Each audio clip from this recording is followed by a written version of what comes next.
एक बार की बात है, एक आदमी था जिसका नाम अर्जुन था। वह एक शांत, सीधा-सादा इंसान था, जो गांव में खेती करके अपना जीवन बिताता था। अर्जुन को प्रकृति से बहुत प्रेम था। एक दिन उसे पता चला कि गांव के पास एक गहरा और रहस्यमय जंगल है, जहां कोई भी अकेले जाने की हिम्मत नहीं करता था। कहा जाता था कि वहां कुछ अजीब घटनाएं होती हैं, अजीब आवाजें, पेड़ों का बिना हवा के हिलना और रहस्यमय परछाइयां। अर्जुन को इन बातों पर यकीन नहीं था। उसे लगा ये सब अंधविश्वास है। उसने तय किया कि वह खुद जाकर जंगल का रहस्य जानकर रहेगा। सुबह सुबह एक लाठी और कुछ खाना लेकर वह जंगल की ओर निकल पड़ा। जैसे जैसे वह जंगल के अंदर गया, वातावरण बदलने लगा। पेड़ और घना हो गए।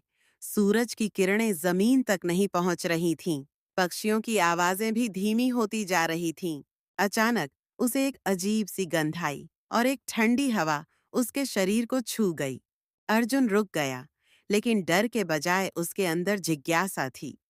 थोड़ी देर चलने के बाद उसे एक पुराना मंदिर दिखा, पूरी तरह जंगली पौधों से ढका हुआ। मंदिर के पास एक बड़ा सा पत्थर था, जिस पर कुछ लिखा हुआ था, जो सच्चे दिल से आए वही सत्य पाए। अर्जुन ने मंदिर में प्रवेश किया। अंदर अंधेरा था, लेकिन उसकी आंखें धीरे धीरे अभ्यस्त हो गईं। उसे वहां एक बूढ़ा साधु मिला, जो वर्षों से वहां ध्यान कर रहा था। साधु ने अर्जुन को देखा और मुस्कुराया।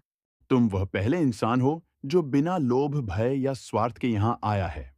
अर्जुन ने साधु से पूछा। ये जंगल इतना डरावना क्यों लगता है सबको?